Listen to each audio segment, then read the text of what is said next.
Hello, Dr. Greg Gillum here, CEO of Human Fusion. Today's article review comes from the August 15th, 29 issue of Harvard Business Review. It's entitled 8 Ways Leaders Delegate Successfully. It's by Deborah, Grayson, Riegel.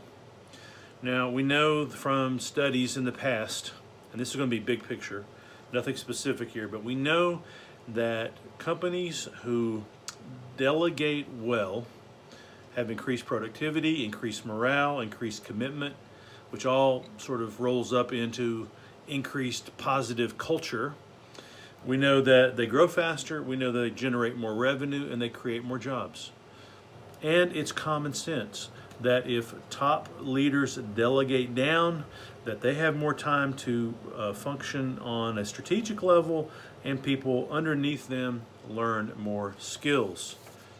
John Maxwell says, if you want to do a few small things, then just do them yourself. But if you want to accomplish great things and make a big impact on the world, you must learn how to delegate. We here at Human Fusion believe that delegation is one of the 21 competencies that we teach in our master class.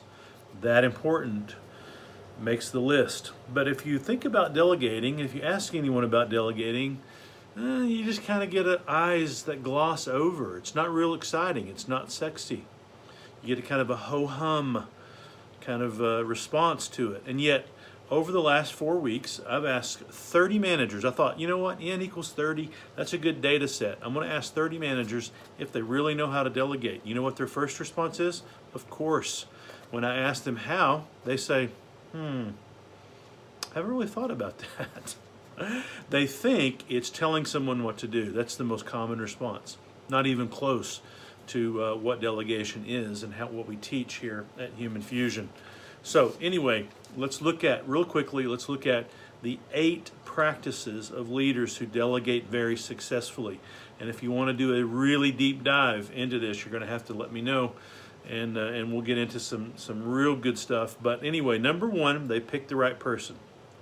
Very, very important, not just to delegate something to someone who can do something, but who can do it with the right strategic intent.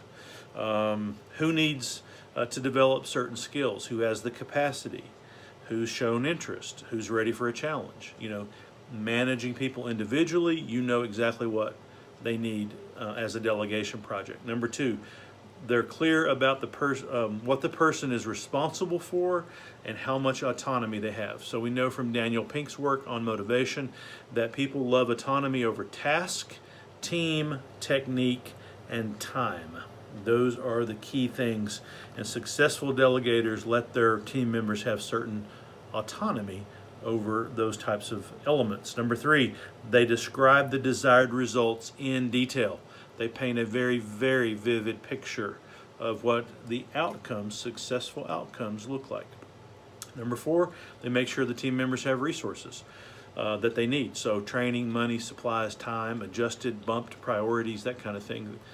That's a successful delegation. Number 5, they establish checkpoints and milestones. So they just don't delegate something and leave it. They establish check-in points during the time so that they can make sure that things are on track.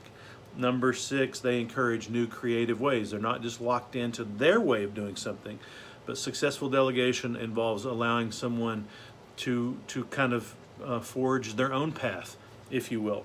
Number 7, they create a motivating environment. So they cheerlead when they need to, they coach when they need to, they step in, they step out, they adjust expectations, they make themselves available, all those types of things.